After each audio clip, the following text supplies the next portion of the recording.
You know, I first spoke at Netroots 1 week after President Obama had signed Dodd-Frank and the Consumer Financial Protection Bureau into law.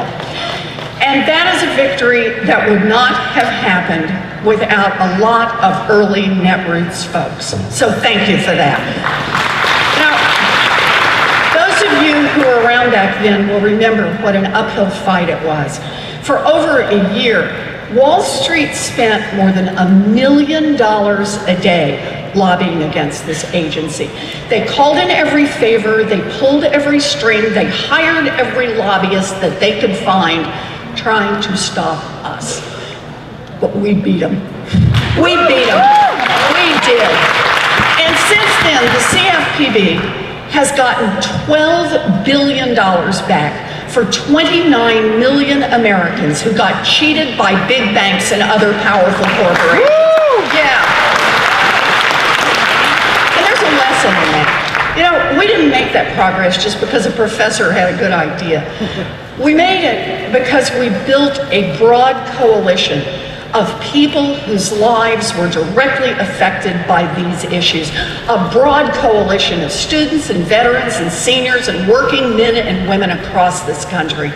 And we made it because we had a movement that was willing to fight uphill for working people. We were willing to do that.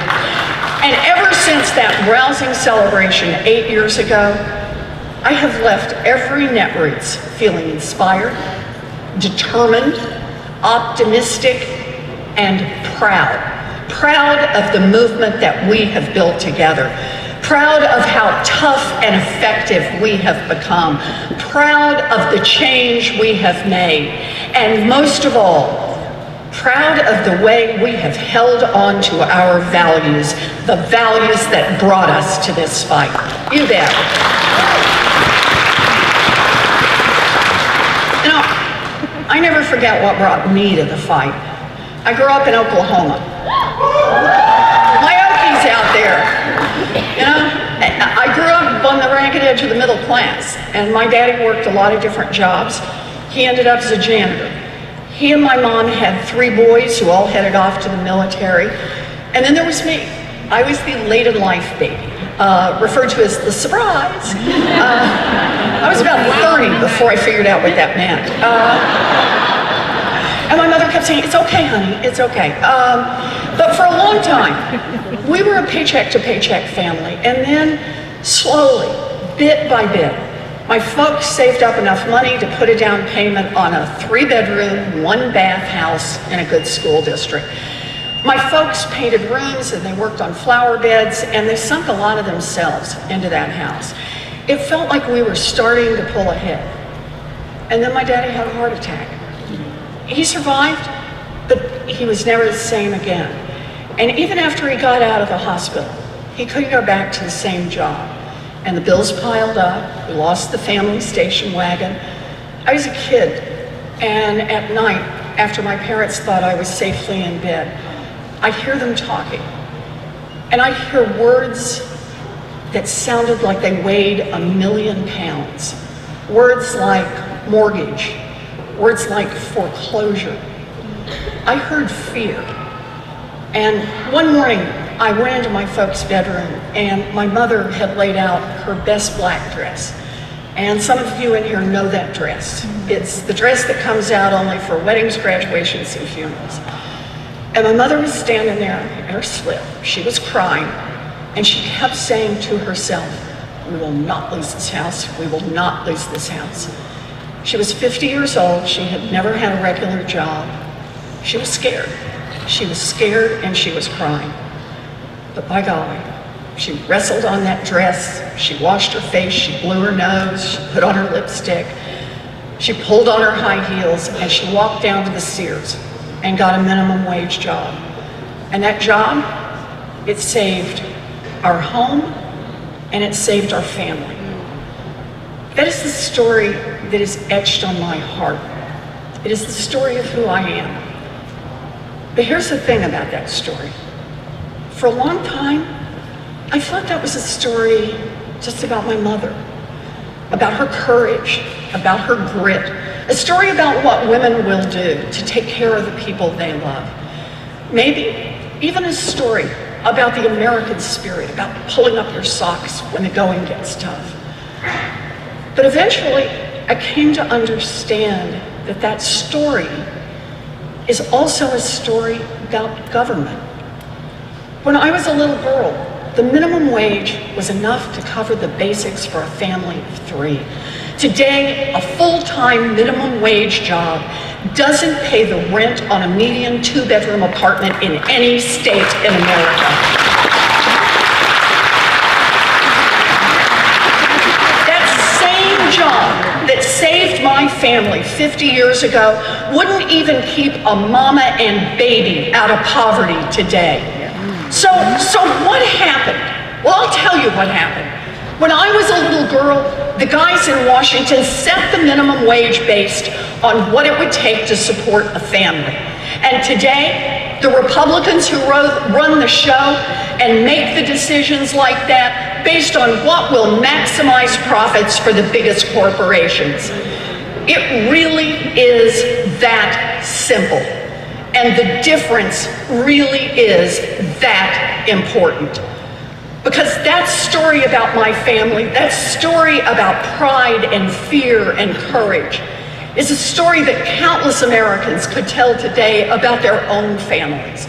It's a story that millions and millions of families are living right this minute. And throughout the history of our country, the way that story ends for people who work their hearts out is often determined by one simple question. Who does government work for?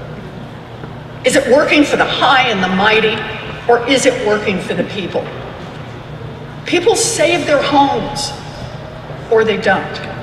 Little girls grow up with a chance to succeed, or they don't. Families make it, or they don't, based on the answer to that question. And that's why, for me, this fight isn't political. It is deeply, deeply personal. The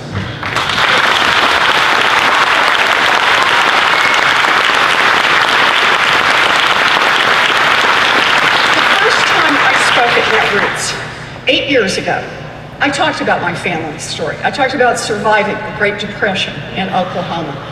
And during my research as a law professor, people told me a lot of their stories, not numbers on a page, but their stories. Stories about families that worked hard, that scraped to get ahead, that were on the verge of making it. And then something happened. If it wasn't a medical crisis like it was in my family, it was a lost job or a divorce or a death. But whatever it was, it sent people tumbling over the edge. And that's when the predators in the financial industry jumped at the chance to bleed them dry. I'd hear these stories, and I'd hear the pride, the fear, and the courage. And I also heard that question hanging over people's heads, determining their fate. Who does government work for? The powerful corporations, the banks, the credit card companies that had ruined these families? The ones who had ruined these families' lives just so they could make a few extra bucks? They were getting away with it because those who ran the government weren't willing to stand up for working people. By the early 2000s, companies like Bank of America and Wells Fargo were selling mortgages that were like grenades with the pins pulled out, destined to blow up and cost millions of families their homes. They cheated everyone they could, but they drew a special target on the backs of African Americans and Latinos, selling black and brown families the worst of the worst mortgages. And all the while, Washington turned a blind eye as our country headed toward an economic meltdown. All the while, Washington made it even easier for these giant corporations to profit by tricking, trapping, and outright cheating hardworking Americans. And here's the part that always just gets to me about this story. We are a democracy. And in a democracy, it doesn't make sense that leaders could be in the business of standing up for the powerful against the powerless. Our leaders should serve the people. I mean, do the math on it. There's a lot more seniors getting overcharged for their prescriptions than there are pharma CEOs getting rich gouging people on drug prices. There's a lot more families that would benefit from a child care tax credit than there are families that pay the estate tax. There are a lot more working moms and dads who go to bed worried about making the mortgage payment than there are CEOs who go to bed dreaming about buying one more vacation home. And in a democracy, all of these moms and dads and seniors and students ought to add up to more than a handful of CEOs and billionaires. But somehow, working people these days have to fight uphill even to get heard, let alone to get their way in Washington. In fact, the hill is steeper than ever before. So here's my question. What is it about our politics that prevents our government from working for working people? How come the majority never gets to rule in Washington anymore? Well, I can think of three things. One, because of Citizens United and the revolving door between industry and government.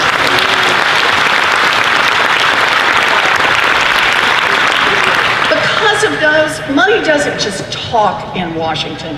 Money shouts, money screams, money commands. And a lot of politicians on both sides of the aisle follow the money.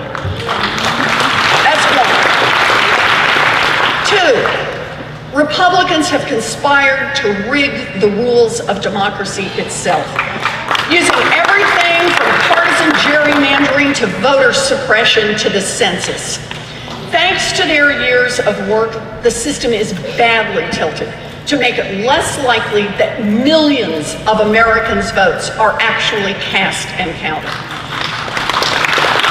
And it is no coincidence that the people who are targeted, the ones who are pushed away from the polls, are mostly poor people, young people, minorities, and others who aren't helped by the Republicans in power. Now, these are serious threats to democracy, but they are not permanent. You and I, we can change this stuff. We can overturn Citizens United. Yeah.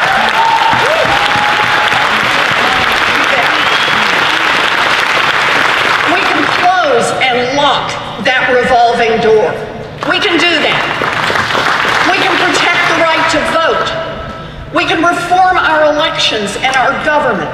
Yeah, we'll have to fight uphill all the way, but we are not without power.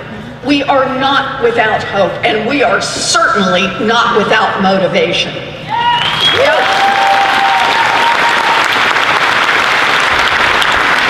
I've never been afraid to be the underdog, and neither have you, Netroots. So let's get in this fight. I believe that together we can save democracy. But I said there were three things that keep government from working for working families. Lots of money, rig the rules, and this, the third. The rich and powerful profit when government doesn't work for working people. And they have learned that the best way to stop us from changing the system is to set working people against each other. So they have become the experts at the politics of division. Frankly, it might be the one thing that Donald Trump is really good at. That and kissing up to two-bit dictators.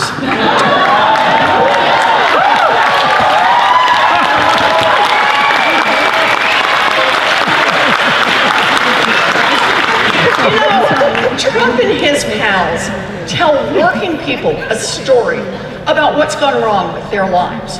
Now, this story is not about big banks cheating customers or insurance companies discriminating against people with pre-existing conditions. Nope, that is not the story. The story is not about drug companies that charge $600 for a pill that costs less than $1 to make, or student loan companies that rip off young people. Nope, that's not the story. It isn't even about billionaires who get out of paying their fair share while we hold back on rebuilding our roads, subways, power grid, or about lobbyists who write tax bills so that the corporations that they work for get special breaks while the average family in America gets nothing. Nope, those aren't the stories that Trump tells. In Trump's story, the reason working families keep getting the short end of the stick isn't because of the decisions that he and his pals are making in Washington every day. No, according to Trump, the problem is other working people. People who are black or brown, people who were born somewhere else, people who don't worship the same, dress the same, or talk the same as Trump and his buddies. And it comes in all sorts of flavors. Racism, sexism, homophobia, xenophobia. It comes in all sorts of forms. Nasty personal attacks, trolling on Twitter, winking at white supremacists. And it all adds up to the same thing, the politics of division. Politics that tries to pit black working people against white working people so they won't band together. Politics of division that tells Americans to distrust each other, to fear each other, to hate each other. Because while we're busy doing that, Mitch McConnell gets to raid the Treasury and give $1 trillion to their rich friends, destroy health care for millions of families, and wipe out Social Security and Medicare. Yeah, they want us pointing fingers at each other so we won't notice their hand is in our pockets. Well, it stops here.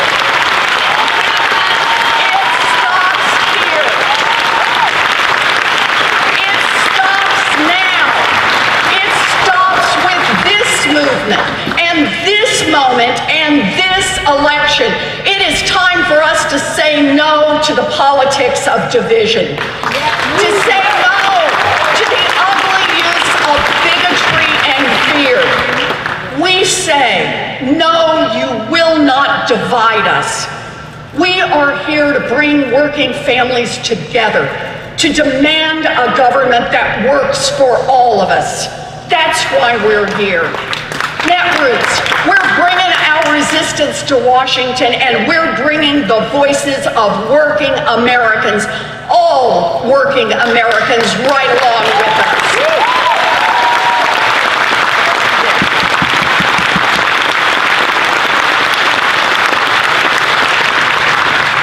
Since Donald Trump took office, I have held 31 town halls across Massachusetts. 31 town halls. Thousands of selfies, hundreds of questions. But here's the thing, there is one question I get at every single town hall. And sometimes I actually get it asked twice at the same event. And it's basically, what can I do to get more involved? All across this country, people are seeing that the guys in charge in Washington are running a game on working families. And they are taking it personally.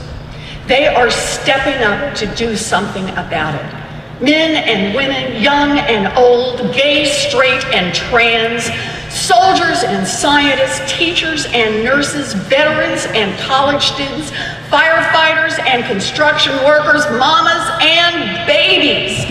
And this movement, this resistance, this big blue wave that's gathering strength all across this country, we're not trying to fight division with division. Ours is a politics of unity. Yeah.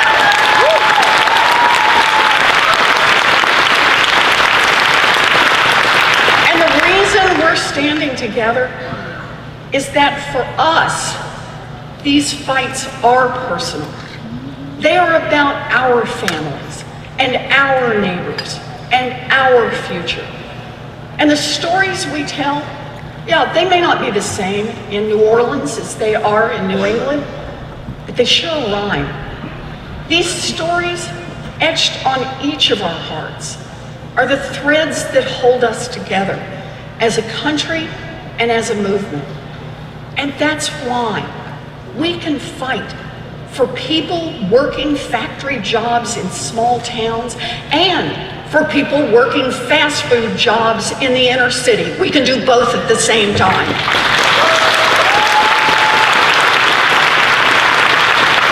That's fine. We can stand up for high school kids getting bullied for being gay and for college kids getting crushed by student loan debt. Yeah. And that's why students march in Boston to protect families at the border. Why men show up to rallies for women's health care.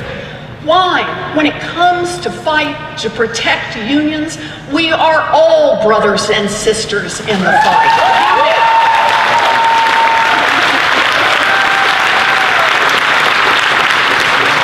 And that is why we have come here to New Orleans, because we believe that in America, every family deserves a fighting chance. And we are ready to fight as hard as it takes, as long as it takes, to deliver on that promise. Woo, you bet.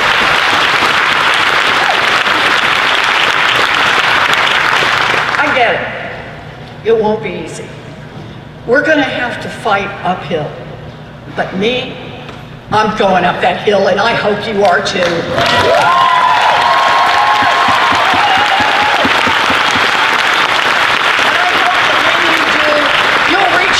Out and bring someone else along for the climb, because we can only make it up that hill together. That is why we cannot afford to waste our time arguing about whose fight matters the most. It is one fight, and we have to stand with one another, for one another.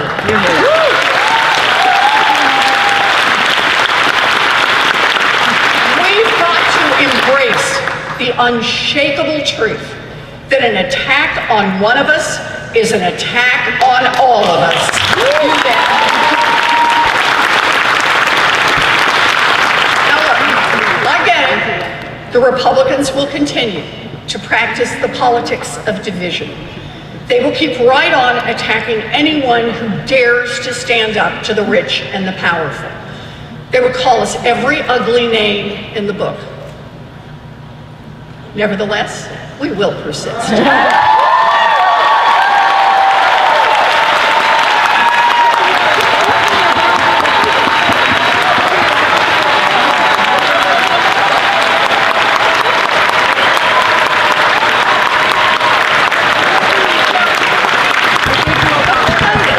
pundits will say it is impossible for us to build a coalition that cuts across issues and communities. Oh, that's what the pundits will tell us.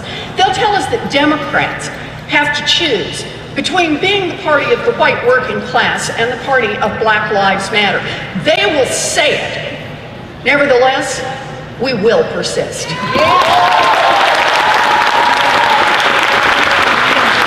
even when we succeed, the powerful interests that benefit from the dysfunction in Washington will use their money and their connections to try to drown out the voices of working Americans, to stand in the way of the change that we need. And nevertheless, we will persist.